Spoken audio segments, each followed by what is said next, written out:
चलिए, आज एक बहुत ही बुनियादी सवाल पर बात करते हैं। आखिर ये तय कैसे होता है कि कौन भारतीय है? आज हम सब भारतीय नागरिकता की इसी दिलचस्प दुनिया को समझने की कोशिश करेंगे। ये एक ऐसा विषय है जो सीधे सीधे हमारे अधिकारों, हमारी पहचान और हमारे देश की पूरी कहानी से जुड़ा हुआ है। तो सबसे पहले ये समझते हैं कि नागरिकता या सिटीजनशिप आखिर है क्या। देखिए, बहुत ही सरल शब्दों में ये किसी भी इंसान और उसके देश के बीच एक कानूनी रिश्ता है। और यही वो रिश्ता है जिसकी वजह से हमें वोट देने जैसे राजनीतिक अधिकार मिलते हैं और अपने ही देश में रहने की बुनियादी सुरक्षा भी मिलती है। अब यहाँ एक बहुत ही दिलचस्प बात है। भारत का जो सिस्टम है वो अमेरिका जैसे कई देशों से बिल्कुल अलग है। अमेरिका में कोई व्यक्ति एक ही वक्त में कैलिफोर्निया का नागरिक भी हो सकता है और अमेरिका का भी। लेकिन भारत में सिंगल सिटीजनशिप है, यानी आप सिर्फ और सिर्फ भारत के नागरिक हैं। कोई चाहे तमिलनाडु में रहे या अरुणाचल प्रदेश में, सबके अधिकार और कर्तव्य पूरे देश में एक जैसे हैं। तो इस पूरे टॉपिक को अच्छी तरह समझने के लिए हम कुछ इस तरह से आगे बढ़ेंगे। पहले जानेंगे नागरिकता का मतलब, फिर देखेंगे 1950 के शुरुआती नियम, उसके बाद आज नागरिकता कैसे मिलती है और कैसे खत्म हो सकती है, फिर कुछ खास कैटेगरीज पर बात करेंगे और आखिर में सबसे जरूरी बातें दोहराएंगे। तो चलिए कहानी की शुरुआत में चलते हैं। जब 1950 में हमारा संविधान लागू हुआ तो उस वक्त ये कैसे तय किया गया कि आज़ाद भारत का नागरिक कौन है और कौन नहीं। 26 जनवरी 1950 ये तारीख हम सबके लिए बहुत खास है ना? लेकिन ये सिर्फ गणतंत्र दिवस की तारीख नहीं है। ये वो दिन भी है जब भारतीय नागरिकता की पहली पक्की नींव रखी गई थी। हमारे संविधान के आर्टिकल 5 से लेकर 11 तक में उस वक्त के सबसे बड़े सवाल का जवाब दिया गया था कि इस नए देश का नागरिक कौन होगा। तो सबसे पहला नियम था आर्टिकल 5 में। ये डोमिसाइल के कॉन्सेप्ट पर आधारित था। अब ये डोमिसाइल क्या है? मतलब जिसका भारत में पक्का घर हो। तो नियम ये था कि अगर किसी का भारत में डोमिसाइल है और साथ में 3 में से कोई एक शर्त पूरी होती है, या तो वो भारत में पैदा हुआ हो, या उसके माता पिता में से कोई भारत में पैदा हुआ हो, या फिर वो संविधान लागू होने से ठीक पहले कम से कम 5 साल से भारत में ही रह रहा हो।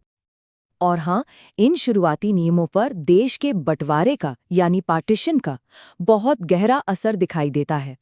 आर्टिकल 6 और 7 ये दोनों खास तौर पर उसी मुश्किल दौर के लिए बनाए गए थे। आर्टिकल 6 उन लोगों के लिए था जो पाकिस्तान से भारत आए थे, और आर्टिकल 7 उन लोगों के बारे में था जो पहले पाकिस्तान चले गए थे लेकिन बाद में परमिट लेकर भारत वापस लौट आए। तो संविधान ने एक तरह से शुरुआती ढांचा तो तैयार कर दिया, लेकिन एक बहुत ही जरूरी काम किया। उसने फ्यूचर में नागरिकता से जुड़े हर तरह के कानून बनाने की पूरी पावर संसद को दे दी, और ये एक बहुत बड़ी जिम्मेदारी थी। तो फिर सवाल ये उठता है कि ये तो हुई 1950 की बात। आज का क्या? आज के दौर में भारत का नागरिक कैसे बना जा सकता है? और इस सवाल का जवाब मिलता है एक बहुत ही अहम कानून से, द सिटीजनशिप एक्ट ऑफ 1955। हम कह सकते हैं कि ये आज के ज़माने की हमारी सिटीजनशिप रूल बुक है। अच्छा, तो ये कानून नागरिकता हासिल करने के 5 अलग-अलग रास्ते बताता है। जन्म से, वंश से, रजिस्ट्रेशन से, नेचुरलाइजेशन से, और अगर कोई नया इलाका भारत का हिस्सा बन जाए तो उससे। चलिए इनको जरा एक एक करके समझते हैं। अब देखिए, सबसे आम तरीका जो है जन्म से नागरिकता, इसके नियम समय के साथ काफी बदले हैं। ये बहुत इंटरेस्टिंग है। देखिए, 1987 तक तो सीधा सा हिसाब था। भारत की जमीन पर पैदा हुआ कोई भी व्यक्ति भारतीय नागरिक होता था। लेकिन फिर नियम बदले और थोड़े सख्त हुए। आज का नियम यह है कि जन्म के साथ साथ माता पिता में से एक का भारतीय नागरिक होना और दूसरे का अवैध प्रवासी न होना भी जरूरी है। अच्छा, जन्म के अलावा जो बाकी 4 तरीके हैं वो कुछ खास हालात के लिए हैं। जैसे वंश से, मतलब अगर किसी के माता पिता भारतीय हैं लेकिन वो विदेश में पैदा हुआ हो। रजिस्ट्रेशन खास तौर पर भारतीय मूल के लोगों के लिए है। नेचुरलाइजेशन उनके लिए जो काफी लंबे समय से भारत में रह रहे हों। और आखिरी, किसी इलाके के शामिल होने पर, जिसका एक क्लासिक एग्जाम्पल है पौंडीचेरी। तो नागरिकता पाने के तरीके तो हमने देख लिए, लेकिन क्या नागरिकता छीनी भी जा सकती है या खत्म हो सकती है? हाँ, बिल्कुल। और 1955 का एक्ट इसके बारे में भी साफ साफ बताता है। देखिए, इसके 3 मुख्य तरीके हैं। पहला है रिनाउंसिएशन, मतलब कोई खुद ही अपनी मर्जी से नागरिकता छोड़ दे। दूसरा है टर्मिनेशन, ये ऑटोमैटिक होता है, जैसे ही किसी ने किसी और देश की नागरिकता ली, भारत की नागरिकता अपने आप खत्म। और तीसरा, जो सबसे सीरियस है, वो है डेप्रिवेशन। इसमें सरकार किसी की नागरिकता छीन सकती है, लेकिन ऐसा सिर्फ धोखाधड़ी या देश के साथ गद्दारी जैसे बहुत ही गंभीर मामलों में होता है।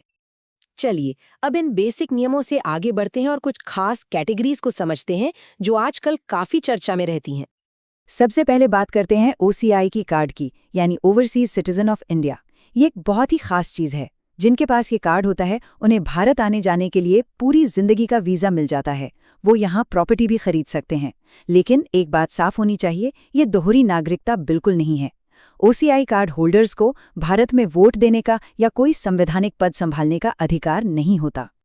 और फिर आता है 2019 का नागरिकता संशोधन अधिनियम, यानी CAA। ये कानून काफी चर्चा में रहा।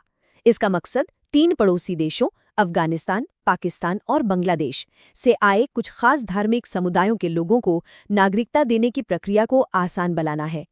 इन समुदायों में हिंदू, सिख, बौद्ध, जैन, पारसी और ईसाई शामिल हैं। इनके लिए भारत में रहकर नागरिकता पाने की जो शर्त पहले 11 साल की थी, उसे घटाकर 5 साल कर दिया गया है।